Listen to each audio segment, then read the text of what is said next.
உங்கள் வீட்டிலேருந்து உங்கள் அம்மா, உங்கள் அப்பா, உங்கள் அண்ணன், உங்கள் அண்ணி, குழந்தைங்கள்லாம் வர்றாங்களாம். எதுவும் வாங்கணுமா? அவங்க வீட்ல இருந்து யாராவது வந்தா மட்டும் அதை வாங்கு, இதை வாங்கு, அதை செய், இதை செய்யணும் உயிரை வாங்குறாருல. இன்னைக்கு மாட்டினாரு. ஆமாங்க. ஒரு பக்கெட் பிரியாணி வாங்கிக்கோங்க. மட்டன் பிரியாணி. மட்டன் பிரியாணிக்கு முட்டை மட்டும் தான் தருவாங்க.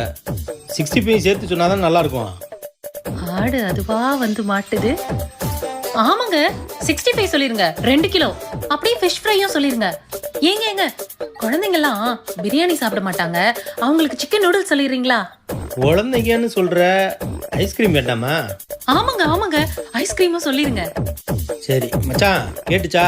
வரும்போது இதெல்லாம் வாங்கிட்டு வந்துருங்க. எந்த மச்சான்? எந்த மச்சானா? உங்கள் அண்ணன் தாண்டி. எங்க அண்ணனா? அவன் தாண்டி வரும்போது ஏதாவது வேணுமா சொல்லுங்க, வாங்கிட்டு வர்றேன். நீங்கள் ஏன் மாப்பிள்ள அலையிறீங்க அப்படின்னு சொன்னான். வேற எதுவும் வாங்கணுமா சொல்லு. மச்சான் பேரு மதுரை.